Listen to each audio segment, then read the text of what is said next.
tuanze. Baba mtakatifu, Mungu wa Bwana wetu Yesu Kristo, Mungu wa pekee na wa kweli, tunyenyenyekea miguuni pako asubuhi ya leo tukiwa na wingi wa shukrani mwanzo kwa nafasi ya pekee ambayo umeweza kutufanya tuione asubuhi nyingine ya leo, ambayo ni siku ya 5 ya juma. Umekuwa pamoja nasi usiku wote, imekupendeza, umetulinda na umetuamsha, umetupa afya na nguvu ya kimwili. Jina lako litukuzwe. Pia umetupa nafasi ya kuweza kuwahudumia watu wako kupitia kwa neno. Tunaomba kama vile tumepata kibali kwako, pia tuweze kupata kibali kwa wale ambao sauti hii inaweza kuwafikia.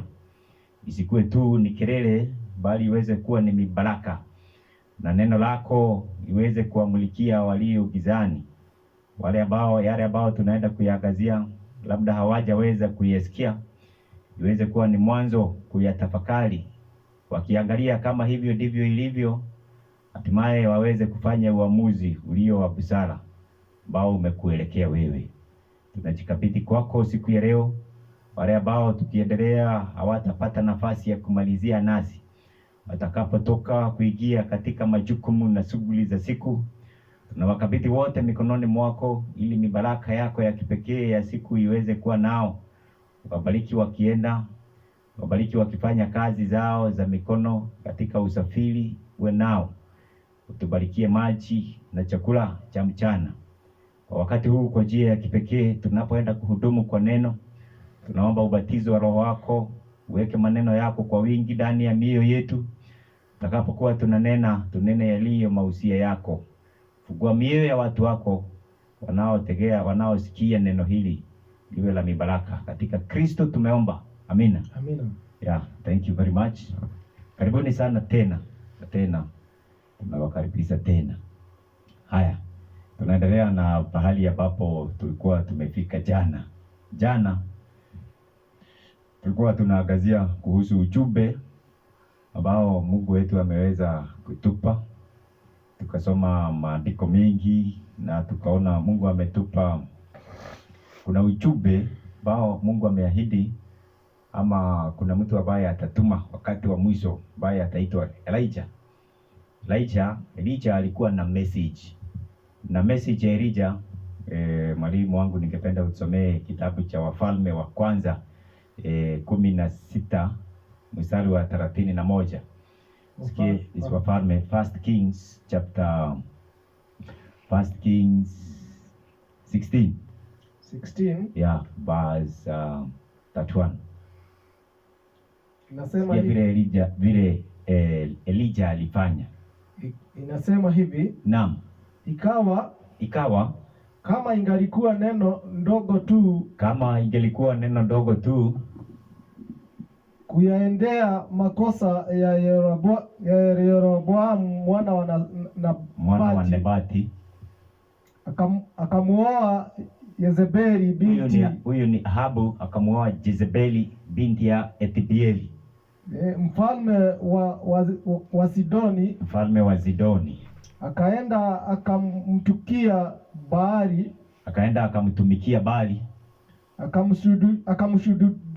akamsujudia Baali. 32 nasema akamjengea Baali madhabahu katika nyumba ya Baali. He erected altar for Baal.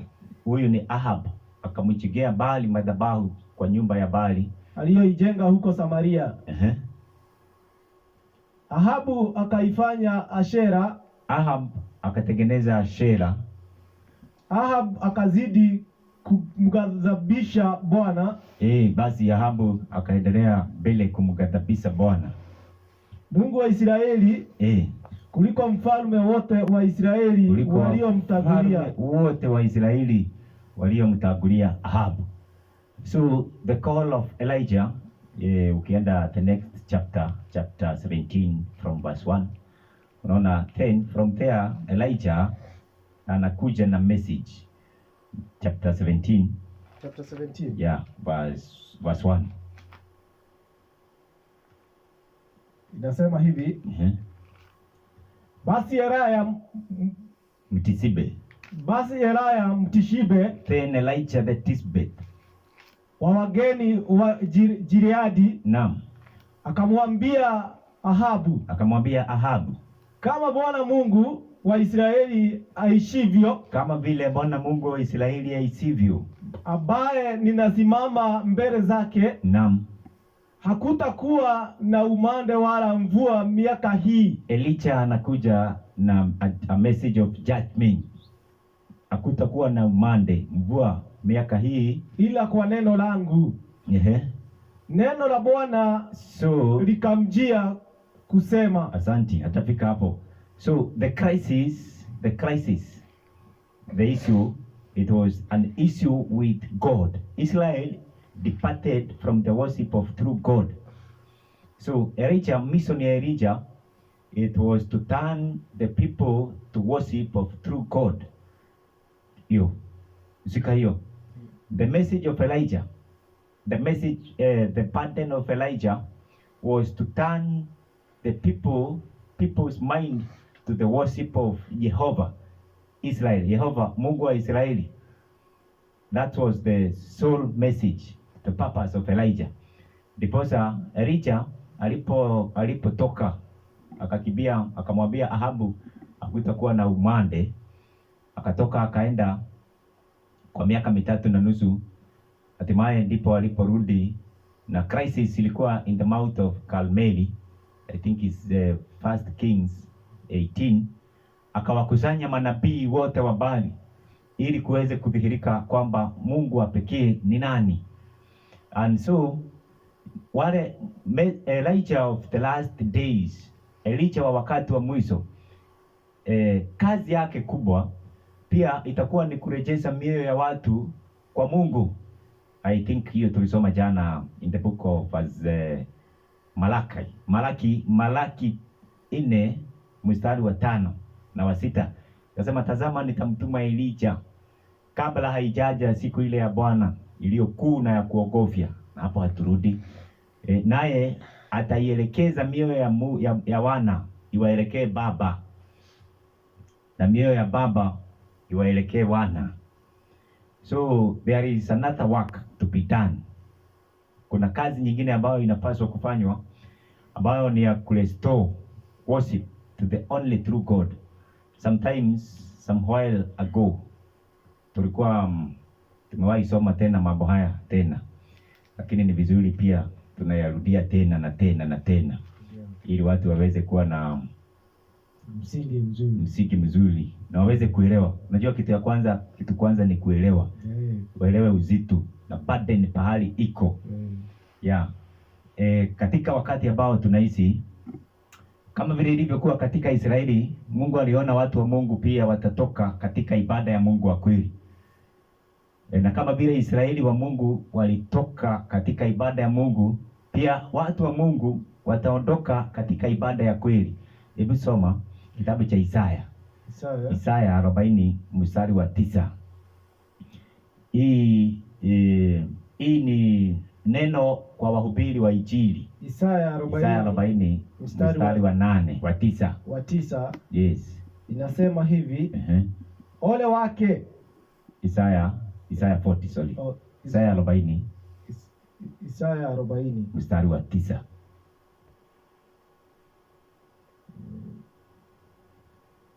Inasema hivi. Naam. Tunasoma Isaya 40 verse 9.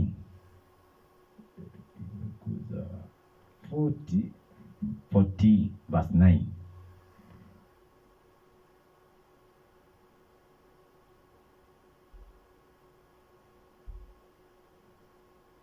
Hapo. Haya, sawa. Some. Isaya 40 verse 9. Inasema hivi. Naam.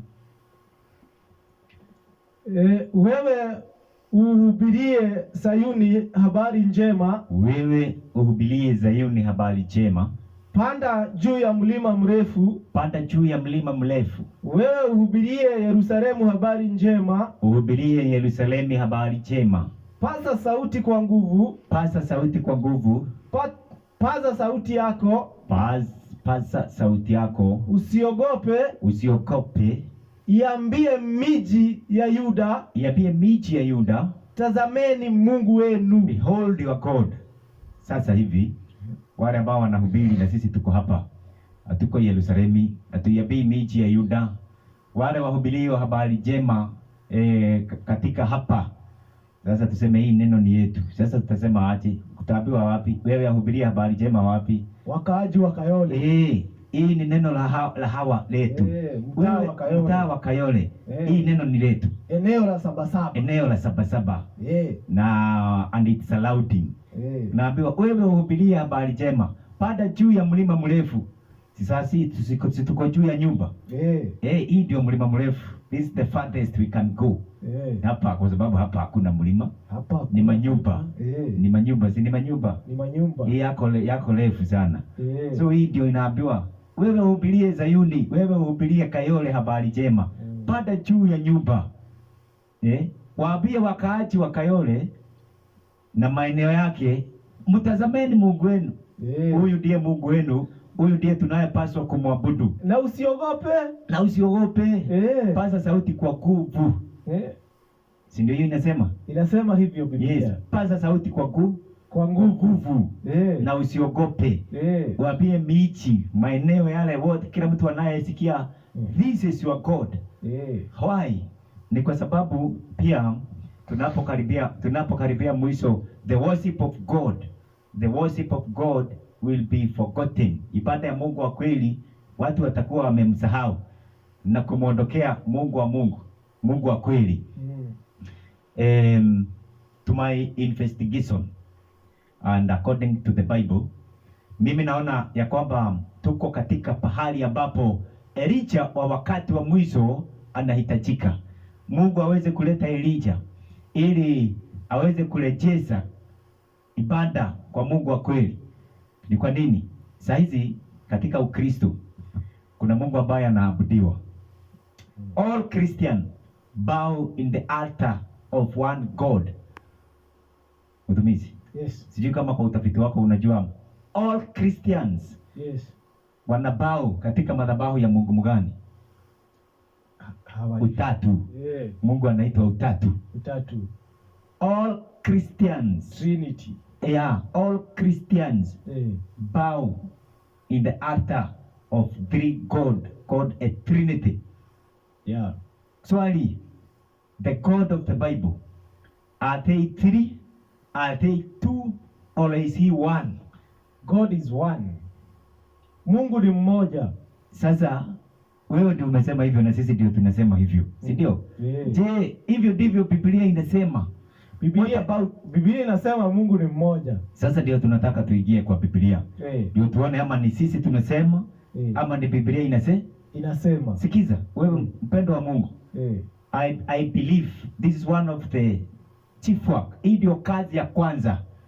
And if God will have Elijah of the last days, sisi atuseme sisi ndio Elijah. Hapana. If in the eyes of God, if we are found kwa wakati huu tukipatikana hivyo, hiyo ni kwa kipimo kwa kipimo kwa mizani ya Mungu.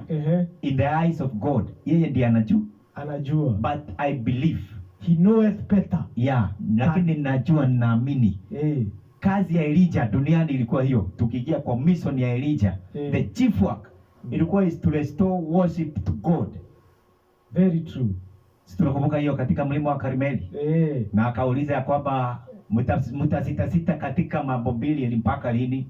Kama Jehova ndiye Mungu msujudieni yeye.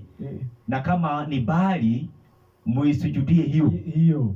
Hata saa hii I believe if the crisis will be the same. The great crisis. Unajua saa hizi mimi kwa utafiti wangu, kwa ule uchunguzi yenye nimefanya, if there is a truth that iko na enmity, it's about God. It's about God. The greatest truth about God. The greatest truth yenye dunia inapiga, na sio dunia. Waumini. Wale ambao ni waumini wamesimama kupigana nayo. Is the truth about those who advocate that God is one. The Godhead. Mungu ni mmoja wa Biblia. Hiyo ndio ukweli ambao makanisa sasa inapigana nayo. Kama na pia unajua makanisa yako katika kikapu kimoja. Kuna kikapu kinaitwa the WCC, World Council of Churches. Hapa Kenya inaitwa shirika la makanisa nchini. Simuisikia hiyo? NCCK ya. National Churches of Kenya. Sikumbuki chairman wake ni mgani. Wako na ile inaitwa kuna kile ambacho kinawaleta pamoja, mafundisho yao yanawaleta pamoja. And the chief one ya kwanza is the doctrine of Trinity. Unajua ni vizuri mtu anajua yule ambaye anaabudu. Zamani watu waliabudu miungu, si ndio? Zamani watu waliabudu, walitengeneza miungu ya dhahabu, miungu ya bao, miungu ya chuma, wengine walitengeneza ya dama. Hiyo ilikuwa miungu. Saa hizi it's very rare kupata mtu ati ametengeneza mungu wa chura. Ya Misri walikuwa wanaomba chura, wanaomba inzi, wanaomba vitu kama hizo, si ndio? Saa hizi ni vigumu kuingia kwa nyumba ya mtu, ama uingie kwa kanisa fulani upate wamechonga mchongo. Upate wamechonga mchongo wa ng'ombe, kama vile ilikuwa kwa wale the Wafilisti. The Dagon, mungu wao. Ile alikuwa anaandika kichwa. So it's very rare. Lakini watu Mungu Shetani amefanya watu watengeneze miungu wa mafundisho. Miungu ya mafundisho ambayo Mungu hayuko hivyo.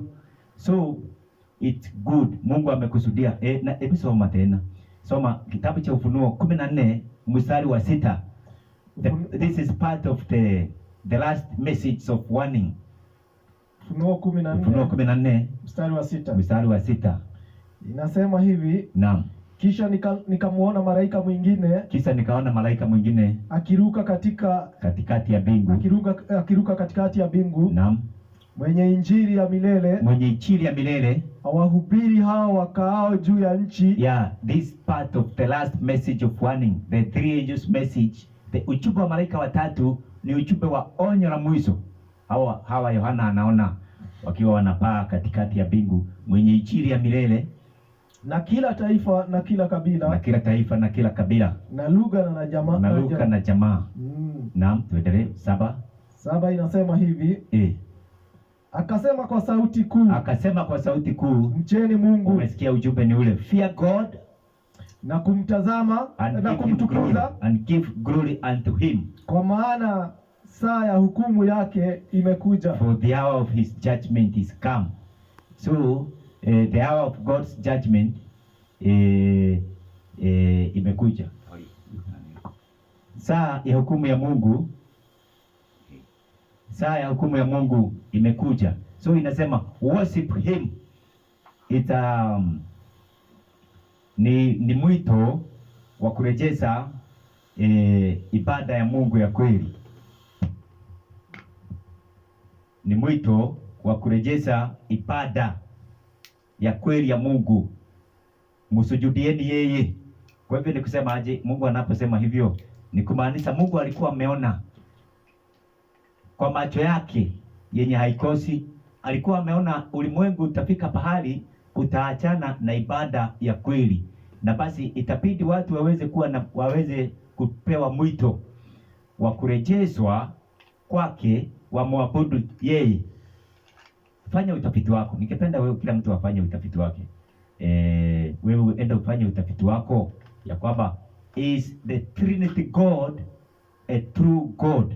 Je, Mungu wa utatu, the God of Trinity, Mungu ambaye anaitwa utatu, ya kwamba ukiingia katika creeds za makanisa, hatuna nafasi ya kuangalia saa hii leo, makanisa yote they define God as three entity.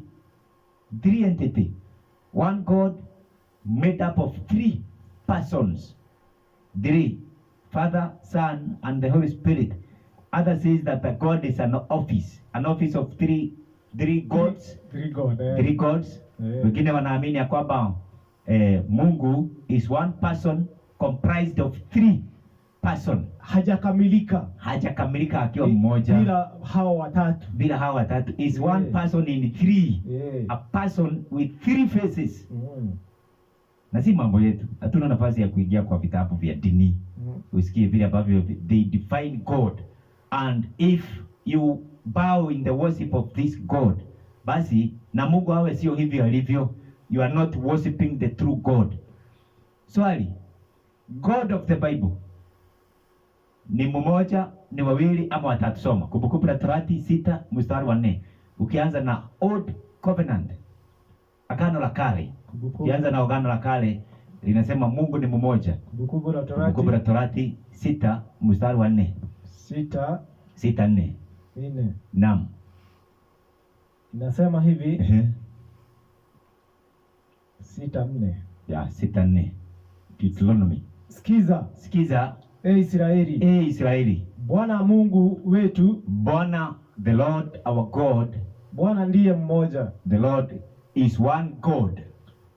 Nawe mpende Bwana, and is a love God. Utampenda huyo Mungu wako, naam, kwa moyo wako wote, with all thy soul, na kwa roho yako yote, naam, na kwa nguvu zako zote. Hii ilikuwa ni amri. Hear, O Israel, the Lord our God is one, and thou shalt love the Lord thy God with thine heart and with all thine soul and with all thy might. Hii ilikuwa ndio the greatest commandment in Israel, is to understand and to teach their children that their God is one. They have no multiple gods. The God of Israel is one. Hebu endelea kusoma hiyo mstari unafuata. Mstari wa ngapi? Mstari wa 7. Wa 6. Na maneno naam. Ndio hiyo tu 6. Na maneno haya nitakayokuamuru and these words which I command thee today, yatakuwa katika moyo wako, shall be in thine heart, nawe uwafundishe watoto wako kwa bidii, and thou shalt teach them thy children diligently, na kuyanena uketipo katika nyumba yako, and shalt talk of them when thou shalt sitteth in thy house, na utembeapo jiani, and when thou walkest by the way, na ulalapo, and when thou liest down, na uondokapo, and when thou liest up. Umesikia? Hivyo ndivyo ilikuwa. Soma verse 8. Yafunge yawe dalili juu ya mkono wako. Unasikia? And thou shalt bind them for a sign upon thine hand, nayo yatakuwa kama utepe katikati ya macho yako, and they shall be as frontlets between thine eyes. Tena yaandike juu ya miimo ya nyumba yako, and thou shalt light them upon the post of thine house, na juu ya mlango yako, and on thy gates. Hii ni agizo la Mungu ya kwamba hatari ya kutotii. Hatari ya kutokutii itakuwa ni mambo hiyo. Ukiendelea kusoma hivyo ndivyo itakuwa watakapokosa kutii. So Israeli ilikuwa ni watoto wafundishwe, wajue wanapokuwa our God is one God. Katika Israeli, Mungu wa Israeli ni mmoja. Hiyo ilikuwa that was the norm katika Israeli, kwa watoto, kwa wazazi wawafundishe watoto wao, wasije wakawa wakasujudia miungu ambao sio miungu ya Bali, wakawa katika mawazo yao they have a conception of a long God. So it was Jehovah. Soma 4:35. That same book, Deuteronomy chapter 4 verse 35. Verse 35. Yeah. Verse 35. Deuteronomy chapter 4 35. 35 inasema hivi. Yes. Wewe umeonyesha haya ili upate kujua ya kuwa Bwana ndiye Mungu, that I might know that the Lord he is God, hapana mwingine ila yeye, and there is none else beside him. So Mungu akafanya demonstration to Israel ya kwamba in Israel there is only one God, na yeye ndiye anaitwa He. So in the Bible, God is not a they. The God of the Bible, the monotheistic understanding of God in the Old Testament, Old Covenant, he was a he, not a they. Singular. A he. One person completing himself.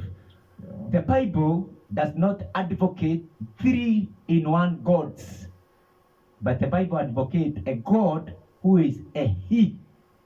One person completing himself, a person. Wenye wanaelewa kizungu. Singular. One. And he is a he, not a they. Not they. He. Yeye. Peke yake. Zaburi 83:18. Zaburi 83:18. Psalms 83 verse 18. Inasema hivi. Yeah. Wajue kuwa wewe uitwae jina lako Yehova. Unasikia vile Biblia inasema, haisemi ninyi, si watatu. Wajue ya kuwa wewe. Yeah. Uitwae jina lako Yehova. That man may know that thou, whose name alone is Jehovah, ndiwe peke yako uliye juu, at the most high over all the earth. Juu ya nchi yote. Yeah. So there is one person who is the most high, whose name, not their names, whose name is one name, Jehovah. Yeah. Aliye juu ya yote. Sasa huyo ndio Biblia inasema he is true God. So Mungu wa Biblia sio wawili na sio watatu, ni mmoja. Soma Yeremia 10:10. Jeremiah. Huyo, when we talk of true God, when we talk the God of the Bible, Jeremiah 10:10. Jeremiah 10:10 inasema hivi. Yes. Bali Bwana ndiye Mungu wa kweli. Yeah. Bwana ndiye Mungu wa kweli. Ndiye Mungu aliye hai. Mfalme wa milele. Yeah. Mbele za ghadhabu yake nchi yatetemeka. Yeah, but the Lord is the true God. Wala mataifa hawawezi kumstahimili hasira yake. Naam, verse 11. Verse 11 inasema hivi. Mtawaambia hivi. Thus shall ye say unto them, miungu hiyo isiyofanya mbingu ya nchi, the God that have not made the heavens and the earth, hiyo itaangamia katika nchi, even shall perish from the earth, nayo itatoweka nchi chini ya mbingu. So there are gods which are not God. They are gods, the gods of men's making, miungu ambao wanadamu wamejifanyizia.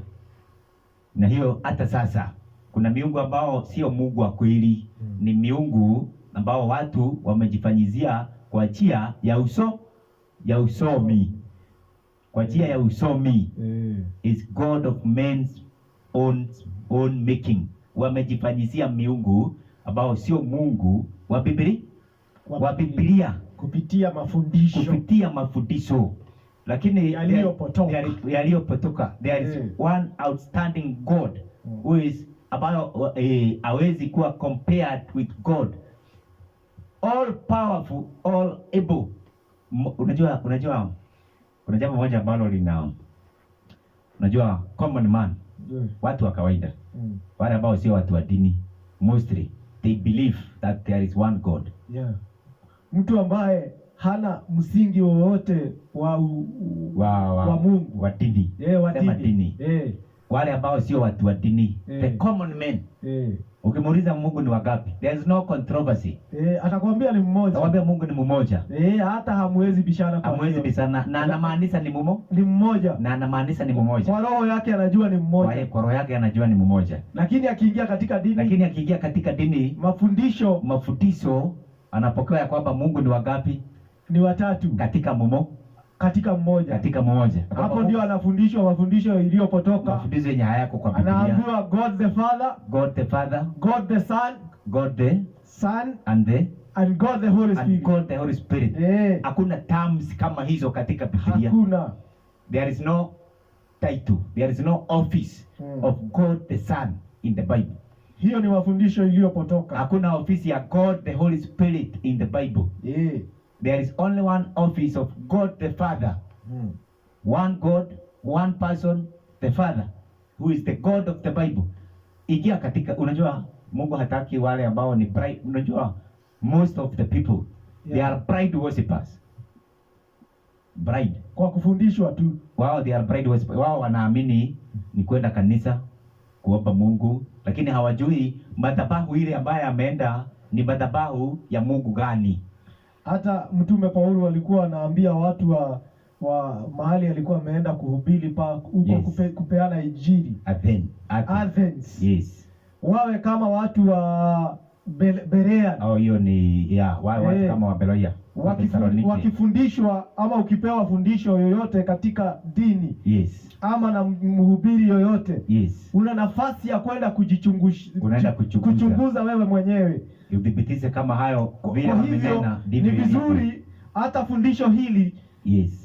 Maneno ambayo tunatoa kwa Biblia. Yes. Enda chukua Biblia yako. Naam. Chunguza kama venye Paulo anawaamurisha watu wa Athens. Yes. Waiweke kwa mizani. Weka kwa mizani. Chunguza maandiko wewe mwenyewe. Yes. Fundisho ambao unafundishwa pale katika dini yako. Yes. Jichunguzie wewe mwenyewe. Na neno la Mungu. Ukiona ni ukweli, turn to the true. Turn to the true God. Pitia kwa ukweli. Yes. Okay. Malachi 2 verse 10.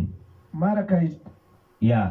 Ni mengi tunaweza soma lakini hatuna hiyo nafasi. To cruise the Old Testament. Malachi 2:10.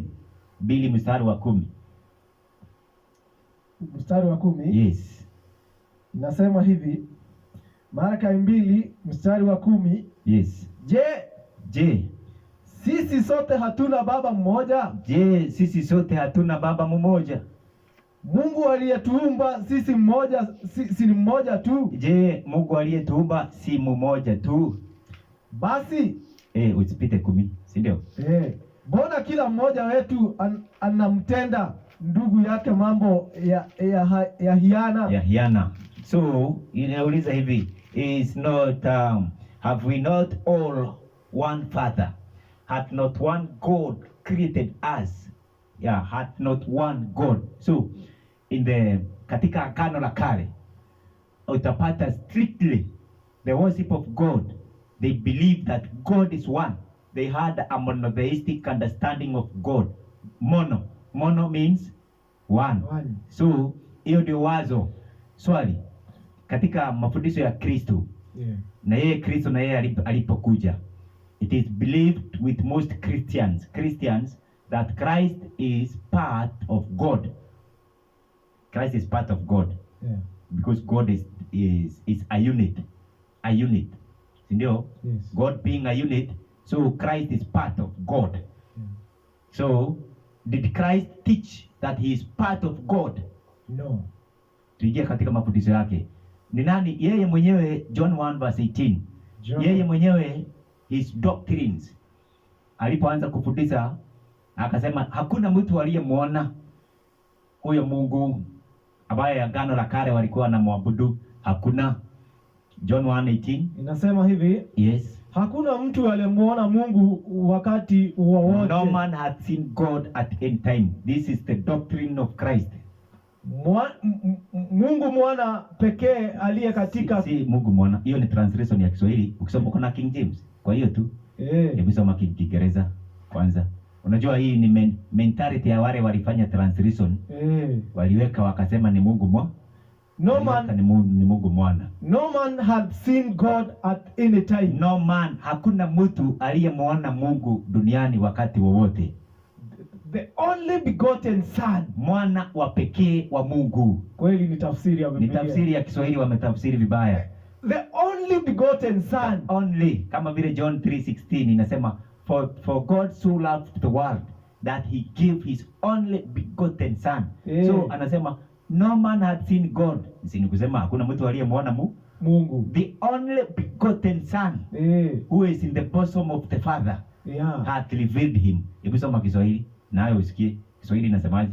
Hakuna mtu aliyemuona Mungu. Hakuna mtu aliyemuona Mungu duniani wakati wowote.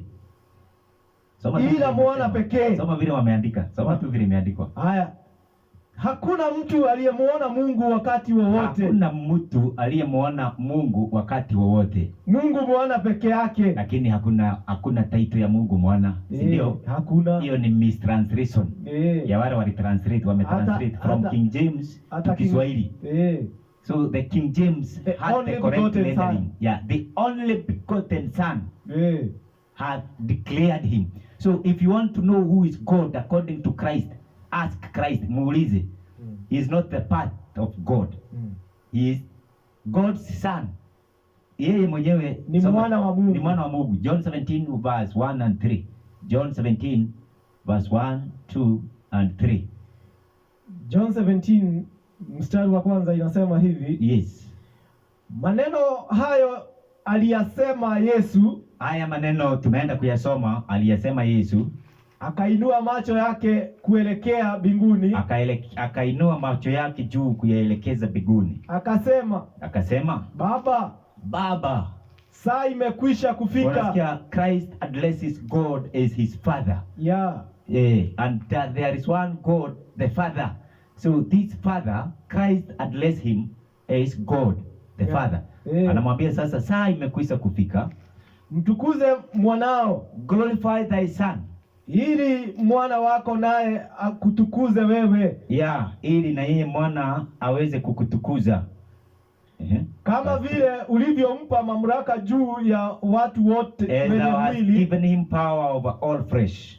Ili kwamba wote uliompa awape uzima wa milele. That he should give eternal life to as many as thou hast given him. Na uzima wa milele ndio huu. That's verse 3. And this is life eternal.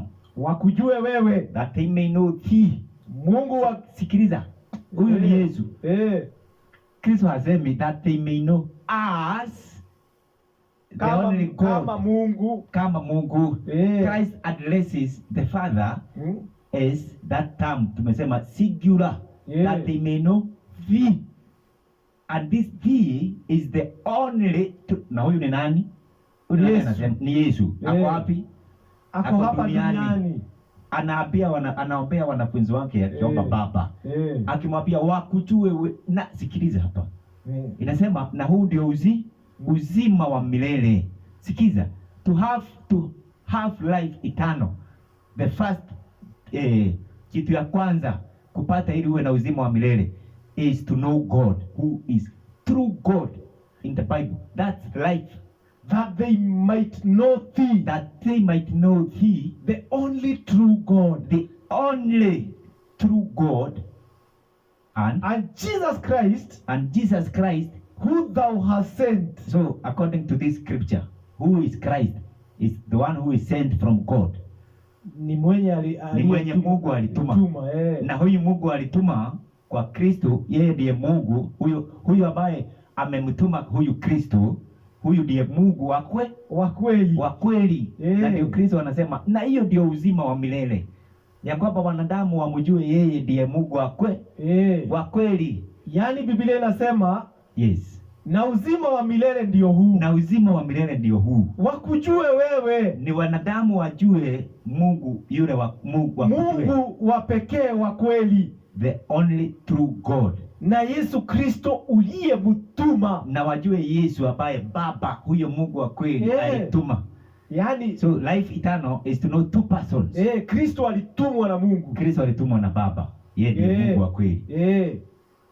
So John Christ believed that the Father, the God of the Bible, the God of Israel, the true God is his Father. Na yeye ni mtumwa wake. Yeye sio sehemu ya hiyo Mungu. Is not a part of that God. Is not a unit. If God is a unit. Ni mwana wa Mungu. Yeye ni mwana. Mtoto wa Mungu. Yeye ni mtumwa wake. John 20 verse 17. John 20 verse 17. John 20 verse 17 inasema hivi. Unajua elimu hii kuipata ni nadra sana. Hii elimu kuipata. Wewe umebarikiwa. Wewe ambao unasikia haya mahubiri, umebarikiwa sana. Hauwezi yapata kwa makanisa. And this is not giving credit to us. But this is true, this is the fact. Hii ndio ukweli. Hiyo ndio ukweli. Ukweli ule hauwezi kupata kwa makanisa. Kusikia mnenaji. Yes. Wakiinua hiyo. Makanisa yote na wahubiri wako katika kikapu kimoja. Cha kuinua Mungu utapata hata bwichi limeandikwa Trinity. Walipata mafundisho ya miungu mitatu. Yes. Wakaridhika. Wakaridhika na miungu mitatu. Lakini Mungu ameandaa kabla ya siku ya Bwana haijakuja. Ibada ya Mungu wa kweli ataweza kuinuliwa. Watu watarejeshewa Mungu ili wale wangependa, na hiyo ndio ukweli. Hiyo ndio ukweli. Wale watataka kumwabudu huyo. Wamwabudu wakiwa na knowledge yule ambaye wanamwabudu. Na hawezi penda Mungu na hawezi jitoa kwake. You cannot have a relationship, a true relationship with God yule ambaye haumjui. Kweli. Ni lazima umjue vizuri. Lazima umjue vizuri. Na ujue na uone vile amefanya. So the love of God is manifested to us. Kwa kuwa yeye the fact that God gave his son. Yohana 20 John 20:17 inasema hivi. Yes. Yesu akamwambia, huyu ni nani? Huyu ni Mariamu. Yesu anaambia Mariamu. Yesu akamwambia, naam, usinishike, touch me not, kwa maana sijapaa kwenda kwa Baba.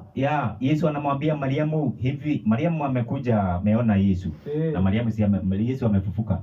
Na Mariamu alikuwa amependa Yesu sana. Unajua ni yule mwenye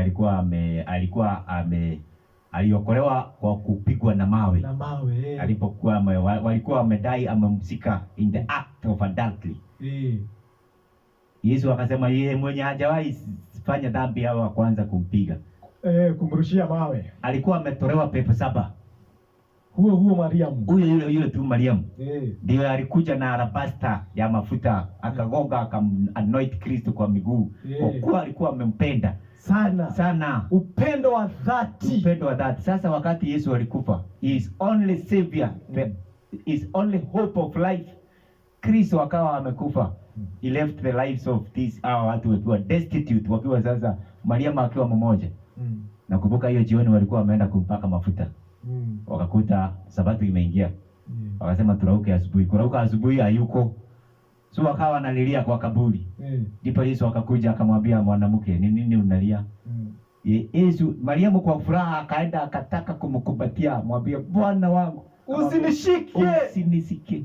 Na Yesu hapo anaambia ya Mariamu asimuzike, kwa sababu akimusika hisia zitainuka. Hapana. Amezikwa na mwanamke amemhaga. Ya kwamba sasa hapana. Yesu alikuwa na mission. Kabla hajamaliza, na hakuna mtu angemguza kwanza kabla amalize mission. Maneno ya Yesu iko wazi. Si kwa vile hisia ingeinuka. Anamwambia hapana, usinizike, ni asubuhi na sitaki kuzikwa na mwanamke asubuhi. Anamwambia kwa maana sijapaa kwenda kwa Baba. For I have not ascended to the Father. It was his first mission to ascend to the Father. Ili aweze kuona kama kafara yake imekubalika. Yes. Tunasoma katika Biblia ya kwamba wakati Yesu alikufa. Tukisoma tukirudi katika Matthew, usiende pale. Matthew chapter 26. Wakati Yesu alikufa, in the evening that Christ died, miamba ilipasuka na miili ya watu watakatifu ikainuka. Wakati alikufa, ikatoka kwa makaburi. Ikakaa juu. Wakati alipofufuka, ikafufuka naye. Akafufuka pamoja na wao. Wakaingia Yerusalemu ili kuweza kuwa witness. Wale walikuwa ni first fruits, malipuko ya kwanza ambao Yesu alifufua kutoka kwa wafu. Na ni lazima angewapeleka kwa Baba as trophy. Ukisoma Matendo, ukisoma the book of Ephesians, alikuwa usisome. Hiyo ni by the way. You are not making a doctrine from that. Lazima angewapeleka as trophy, as the first fruit, malipuko ya kwanza. That was the sign ya kwamba Kristo anafaa na kwamba wote wafu watakao kufa katika Kristo, there's one greatest day, siku ya ufufuo, watafufuliwa pamoja na Yesu. Atawafufua waliokufa katika Kristo. Sasa si Yesu alifufuka? Amefufuka. Na kuna wale walifufuka na wao wakawapeleka wakiwa malipuko, ikiwa ni sign ya kwamba hata na mimi nikifa kwa Yesu sitakuwa nimepotea. Unajua kuna watu wanaimba nyimbo ya kwamba wako ni wala. Yaani ukikufa ya kwamba umepotea. Milele. Hiyo ni propaganda. Hakuna kitu kama hiyo. Hapana. Ukifa katika Kristo ni kupumzika. Lakini ukifa kama uko katika Kristo umepotea. Hiyo ndio umepotea. Lakini unajua kuna ufufuo wa pili. Hata kama hautakuwa kwa Kristo. Lazima wa hukumu. Na sasa kila mmoja he was made to suffer for his sin. The wage of sin is death. Si ndio? Na hii kifo tunakufa si ya mshahara wa mauti. Mshahara wa dhambi ni mauti. Mshahara wa dhambi ni mauti. Wote watakataa Kristo. They made to suffer. For the kama vile Yesu alisafa pale msalabani. Anyway, masaa yetu iko aje? Bado tuendelee. Dakika 15. Dakika 15. Haya, sawa, asante. So anasema aje John 20:17 tukimalizia hiyo. Touch me not, for I have not ascended to my Father. Lakini enenda kwa ndugu zangu, but go to my brethren, ukawaambie, and say unto them, nimepaa kwenda kwa Baba I yangu, ascend unto my Father, naye ni Baba yenu, and your Father, kwa Mungu wangu, naye ni Mungu wenu, and to my God and your God. So huyu Baba ambaye Kristo anasema ninapaa kwenda kwake, Yesu anasema yeye ni Mungu wa nani? Ni Mungu wake. Na ndiye Mungu na ndiye Mungu wetu. One God and the Father of all. So this one God is also the Father of Christ, and this is the true God. Kuna tumesoma katika Deuteronomy chapter 6 verse 4. Kuna mwandishi mmoja ambaye alikuja kwa Kristo. Mark chapter 12 verse 28. Marko 12:28. Ambaye akamuuliza Kristo kuhusu which is the greatest commandment. Mark 12 verse 28. Inasema hivi. Yes. Na mmojawapo wa waandishi akafika. Akawasikia wakisemezana naye. Kumbe alipata wakiwa wanazemezana na wengine.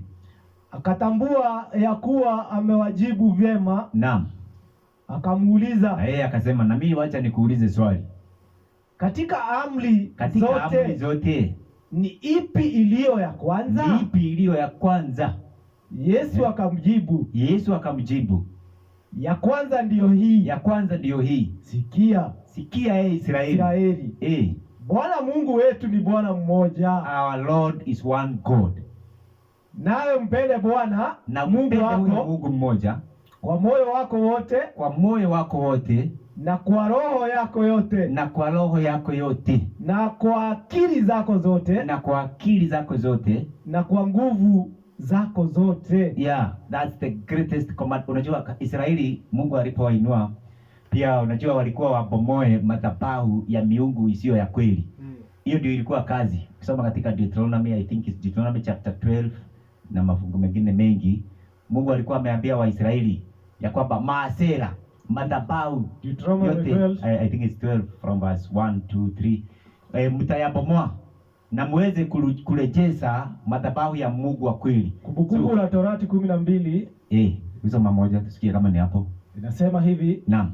Hizo ndizo amri na hukumu mtakazotunza. Naam.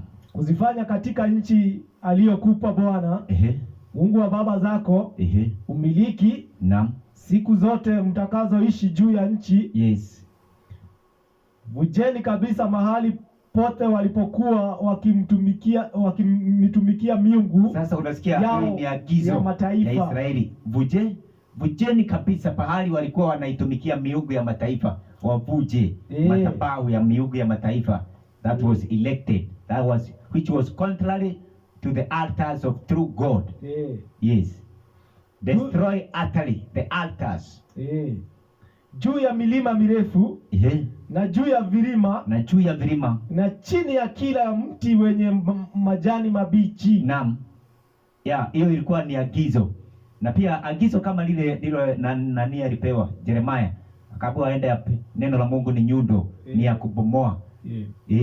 Chochote kilichoinuka. So hata sasa God will have people. Mungu atakuwa na watu.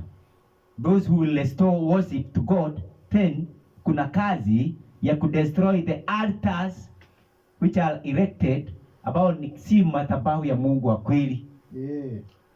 kama hii yenye ya imani ya utatu. Ni misingi ambayo iliyopotoka. Hiyo ni madhabahu ya Mungu wa utatu, sio madhabahu ya Mungu wa ukweli. Kwa sababu Mungu sio watatu. Mungu ni mmoja. Mungu ni mmoja. Na Mungu anataka madhabahu ya utatu ivunjwe na madhabahu ya Mungu wa ukweli inuliwe, ili yeyote ambaye atamuona Mungu wa Israeli. And the scripture is very plain. The scripture is very plain. Yeyote atataka kumwabudu Mungu kwa njia ya ukweli, atamwabudu katika madhabahu ya Mungu wa ukweli. Na madhabahu ya Mungu wa ukweli kulingana na Biblia ni mmoja, sio watatu. Soma hiyo John chapter 4 verse 21, 22. Katika interview na mwanamke Msamaria, Yesu anamwambia hivi, woman, believe a time is coming and now is come. Yohana 4:22, 21. Yes. Inasema hivi, Yesu akamwambia mwanamke. Yesu akamwambia mama, naam, usinisadiki. Unisadiki. Saa inakuja ambayo hamtamwabudu Baba katika mlima huu. Hii Waisraeli walikuwa wanaenda kuabudu Mungu, specific place. They believe that God dwelt somewhere specific. Wala kule Yerusalemu. Either the Jews, Wayahudi waliamini Mungu anakaa wapi? Jerusalem. Na Wasamaria waliamini Yesu anakaa milimani. Kuna kule walikuwa wameweka they have set the temple. The center of worship. Ilikuwa huko ni milimani.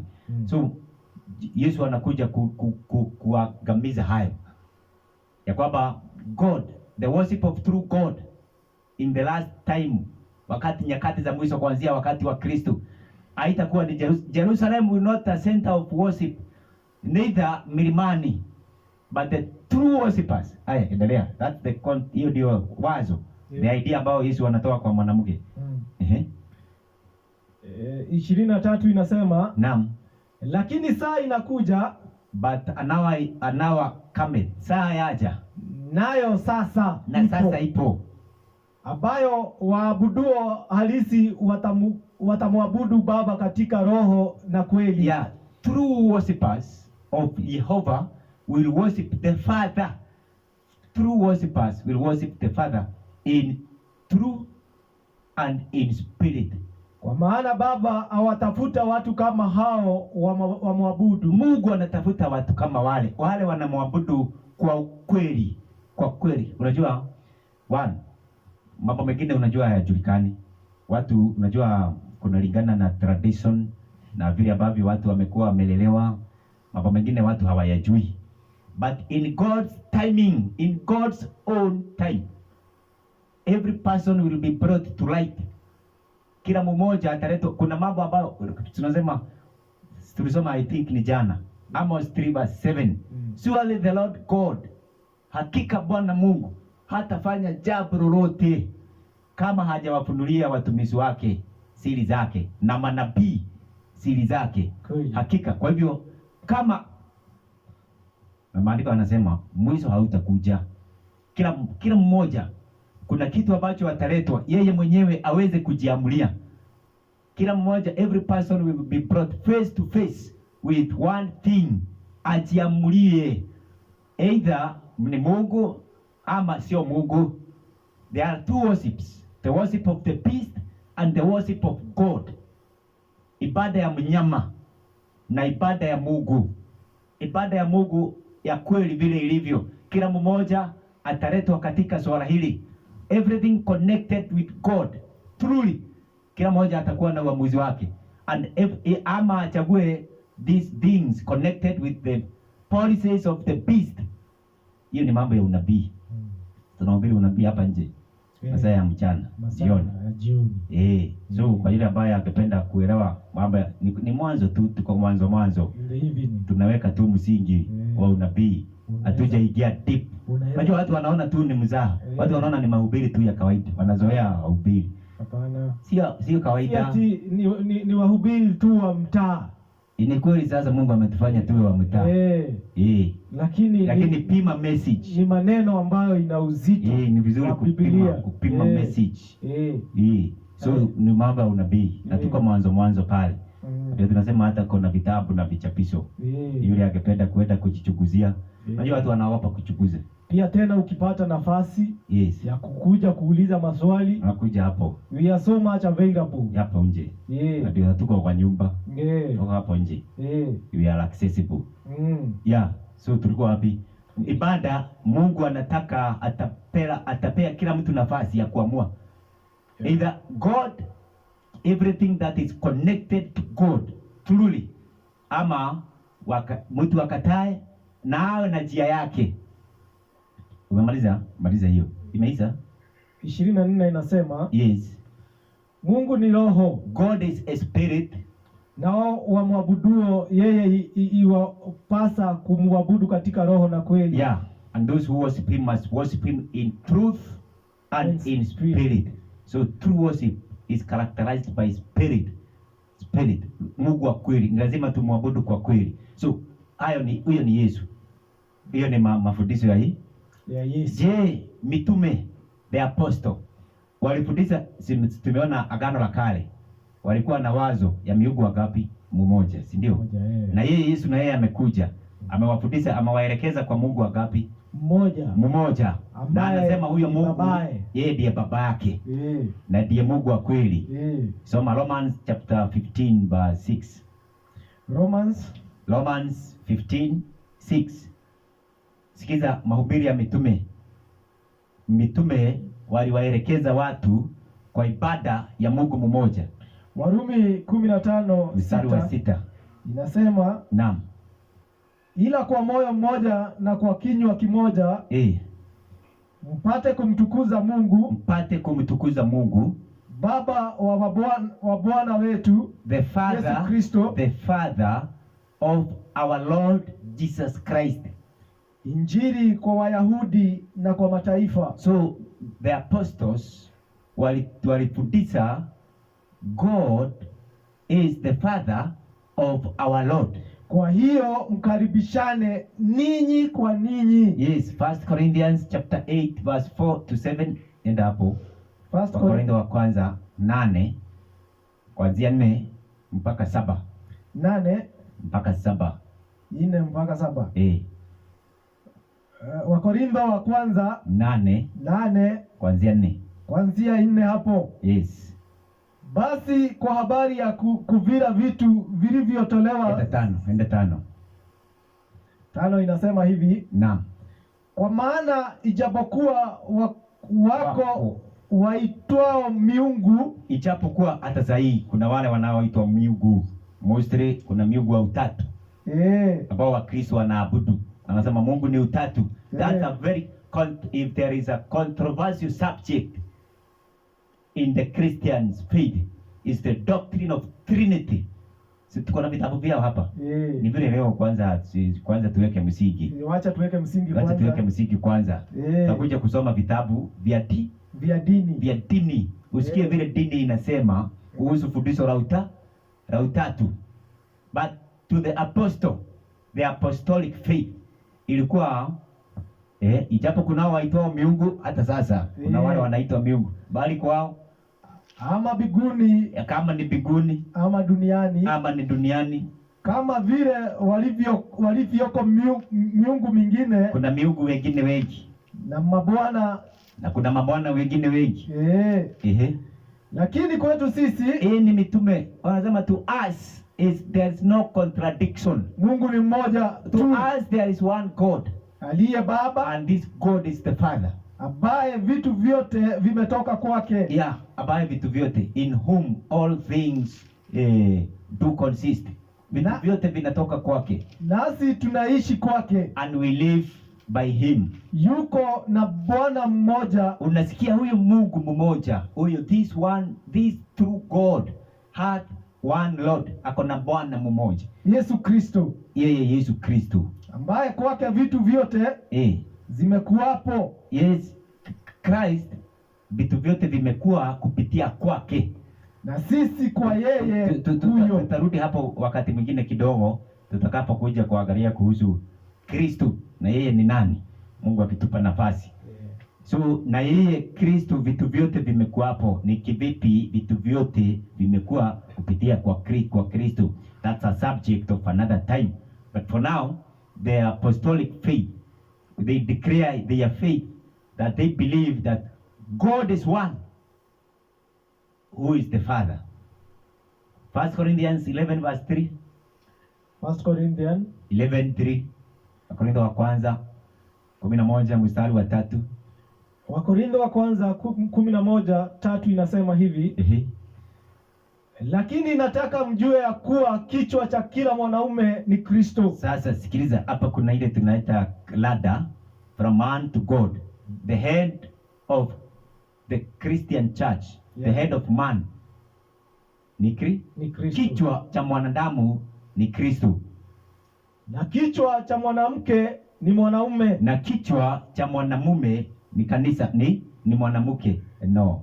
Na kichwa cha mwanamke ni mwanaume. Ni mwanaume ambaye ni Kristo.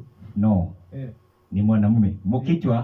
Kweli. Kichwa cha mwanamume cha mwanamke ni mwanaume. Ni mwanamume. Na kichwa cha Kristo ni Mungu. Kichwa cha Kristo ni Mungu. So a woman is under a man as his head, and the church is under Christ as its head, and Christ is under God as his head. So Christ is not God. Christ is not the head in God. Kristo sio kichwa kwa Mungu, na Kristo sio kichwa cha pili cha Mungu, bali kichwa cha Kristo ni Mungu. That means Christ is under a God who is truly a God of the Bible. Hiyo wazo imeingia vizuri mtumishi mwenzangu.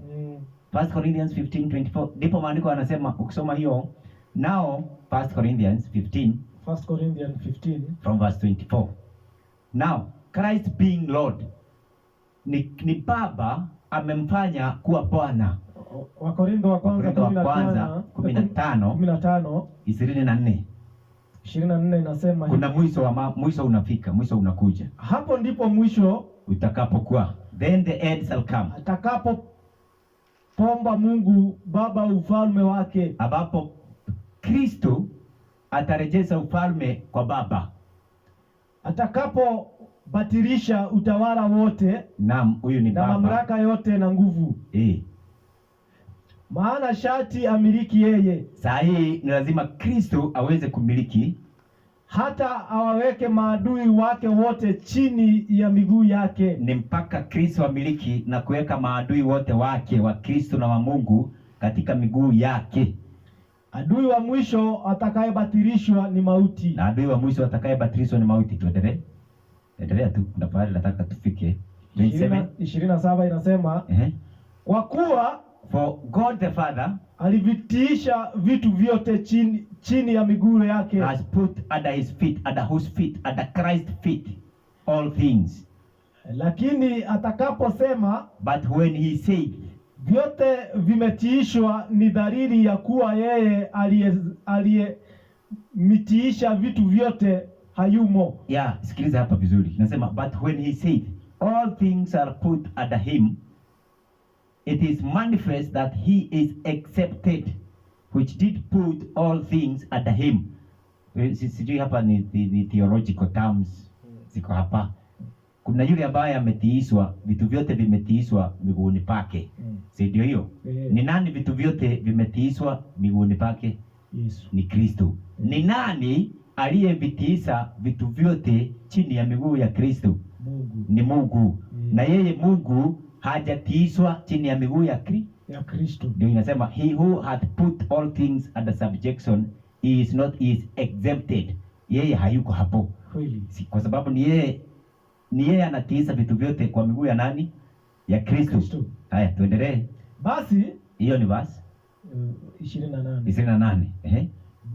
Basi vitu vyote vikiisha kutiishwa chini yake, when all things shall be subdued unto him, ndipo mwana mwenyewe naye atatiishwa chini yake yeye aliyemtisha vitu vyote. Then shall the Son also himself be subject unto him that put all things under him, Ili kwamba Mungu awe yote katika wote. that God may be all in all. And in this respect, this God is the Father. 2 Corinthians 1 verse 3. Tukienda tukimaliza. Hata time Masaa imeisha. 1 Corinthians 1 Corinthians soma tu tumalize masubafuku kama matatu. Wakorintho wa pili. 2 Corinthians 1:3. 2 Corinthians 2 Corinthians. Wakorintho wa pili 1 mstari wa 3. inasema hivi, Yes. na ahimidiwe Mungu Baba wa Bwana wetu Yesu Kristo. Ahimidiwe Mungu Baba wa Bwana wetu Yesu Kristo. Blessed be God. Blessed be God and the Father of our Lord Jesus Christ. Hivyo ndivyo utapata katika imani ya mitume. 11 verse that 1, 2 Corinthians. 2 Corinthians 11 that 1. 2 Corinthians 11:31 inasema hivi, Yes.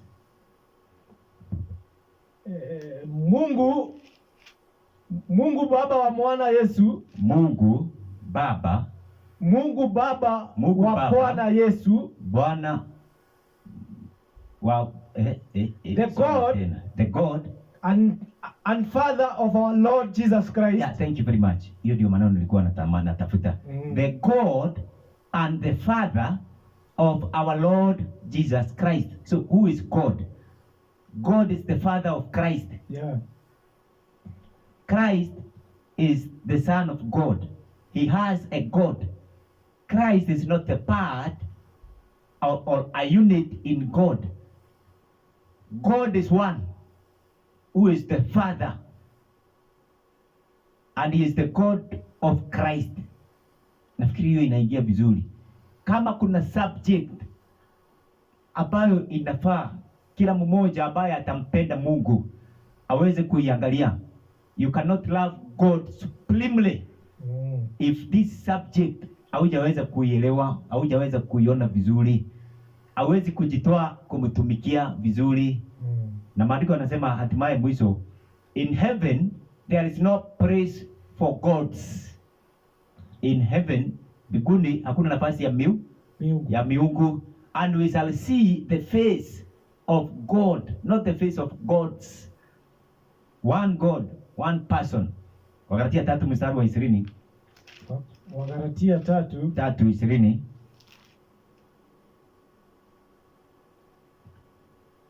Inasema hivi, 3:20. Naam.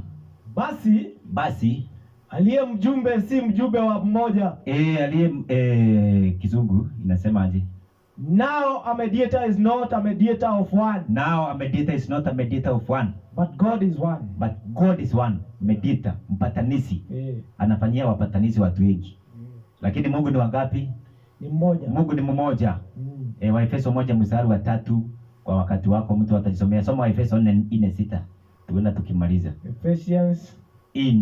Ephesians 4 verse 6. Mafungu yamejaa kwa Biblia, hatuwezi kuyamaliza. Inasema hivi, Mungu ni mmoja. Naye ni Baba wa wote. Naye ni Baba wa wote. Aliye juu ya yote na katika yote. Aliye juu ya yote na ndani ya yote. Na ndani ya yote. So one, how many gods? One God. One God. And Father of all. And the Father of all. Who is above all. Who is above all. And through all. And through all. And in all. And you all. And in you all. And in you all. Yes. So hii ndio imani ya Biblia. When we come to the understanding of God of the Bible, tunakuja kudeal na one being, one person ambaye ni Father, complete in himself. Sio ofisi, na sio unit. One person, complete. So kwa sababu ya nafasi, tutamalizia hapo leo. Sasa Mungu akitupa nafasi tutaendelea na swala hiyo ya utatu. Utatu ulitoka wapi? Kwa sababu ina misingi. Umedominate Christianity. If the Christian God in utatu. Je, huyo ndiye Mungu wa kweli? Huyo ndiye Mungu ambaye tunagoja? Je, huyo ndiye Mungu ambaye Kristo alikuja kutupea maarifa, knowledge yake? Ni Mungu wa utatu, Mungu Baba, Mungu Mwana na Mungu Roho. Kama sio Mungu, basi hawa watatu ni nani? Ya kwanza tumesoma Mungu ni mmoja. Tutakuja kuangalia kuhusu naye Biblia inaongea kuhusu Kristo ni nani, na Roho ni nini, ama ni nani. Roho kwa mujibu wa Biblia, who or what is the spirit. Sio ni maandiko. Tutakuja kwa maandiko tuangalie. Wewe ambaye umepata nafasi ya kuandamana pamoja nasi, tungekupea nafasi na wewe uingie kwa Biblia, uchunguze, go and prove for yourself, uweze kujithibitishia mwenyewe, hii ni ukweli ama hii ni mafundisho yetu wenyewe tumejitengenezea.